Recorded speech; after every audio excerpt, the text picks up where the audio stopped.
বিয়ে খাইতে যাওয়া যদি আপনারই একটা বিয়ের প্রপোজাল চলে আসে তাহলে বিষয়টা কেমন হয় বলেন তো। হ্যালো এভরিওয়ান, আসসালামু আলাইকুম। আমার সাথে ঠিক এরকমই একটা ঘটনা সেদিন ঘটে গেছে। তো পুরো ভিডিও স্কিপ না করে দেখো, আমি অবশ্যই বলবো। বিয়েতে আমাদের যাওয়ার টাইম ছিল 1:30টায়, কিন্তু আমরা যাইতে যাইতে 3টা বেজে গেছে, আমরাই সবার লাস্ট। এরপর আমরা যাওয়ার পর দেখলাম ভাইয়ার এবং আপুর বিয়ের কাজ কমপ্লিট হয়ে গেছে, আলহামদুলিল্লাহ। তো সেই ভিডিওর আর ফুটেজ আমরা নিতে পারি নাই।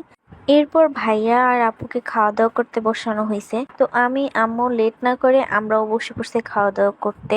তো আর বিয়ে বাড়ির খাবার পরে কথা মিস তো করা যাবেই না।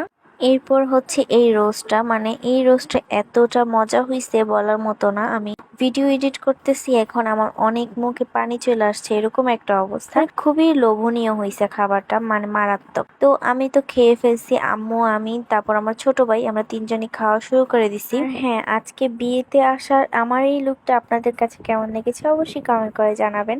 কারণ আপনারা এর আগের ভিডিওতে হলুদের ভিডিওতে দেখতেই পাইছেন যে ওই দিন আমি একদমই নর্মাল ছিলাম, একদমই রেডি ছিলাম না, কোনো লুকই ক্রিয়েট করি নাই। তো আজকে ভাবলাম বিয়েতে একটু সাজুগুজু তো করাই যায়। এরপর দেখতেই তো পাচ্ছেন হাড় গোড় হাড্ডি মাংস সব একসাথে করে ফেলছি, খাওয়া দাওয়া আমার প্রায় কমপ্লিট। তারপর একটু জর্দা টেস্ট করলাম, জর্দাটা বেশি মিষ্টি হয়েছে, অত বেশি খাইতে পারি নাই।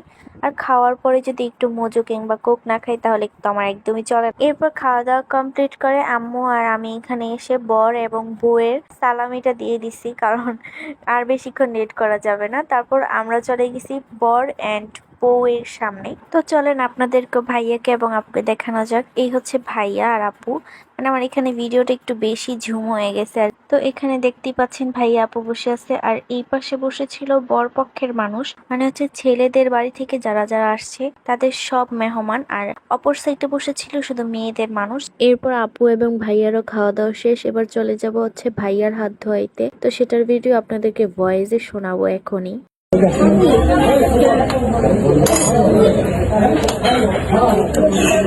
আরে হাত পাতে দিকে দৌড়ান, ঠিক করে ঠিক করে দন।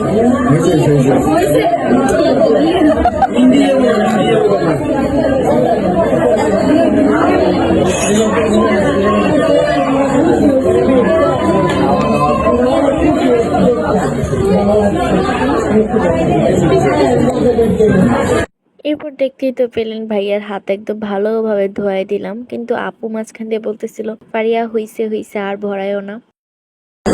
এই কার নাম লেখছে? ওরে আল্লাহ রে। এরপর দেখতেই তো পেলেন বর বউয়ের কি ভালোবাসা, হাতে নামও লিখে ফেলছে। আর এখানে আপু আম্মু খাওয়া দাওয়া কমপ্লিট করলো। আর এখন হচ্ছে সেই কষ্টের একদম মুহূর্ত, আপু এখন বিদায় নেওয়ার পালা। তো সবাই অনেক কান্নাকাটি করছিল, প্লাস তার আম্মু অনেক বেশি কান্নাকাটি করতেছিল। আমার কাছে বিয়ের মধ্যে এই পার্টটাই সবচেয়ে খারাপ লাগে, অনেক কষ্টদায়ক। তো আপনারাও এই নব দম্পতিদের জন্য অবশ্যই দোয়া করবেন, যাতে তাদের সামনের লাইফটা অনেক ভালো কাটে এবং সুখে শান্তিতে থাকতে পারে। আর এটা কিন্তু অবশ্যই লাভ ম্যারেজ না, অ্যারেঞ্জ ম্যারেজ। তো আপনারা ভাববেন না যে এটা লাভ ম্যারেজ, তাই আমি বলে দিছি। আর আজকে আমার ভিডিও ছিল এই পর্যন্তই। ভালো লাগলে একটা লাইক এন্ড ফলো করে দিবেন। আজকের মতো আল্লাহ হাফেজ।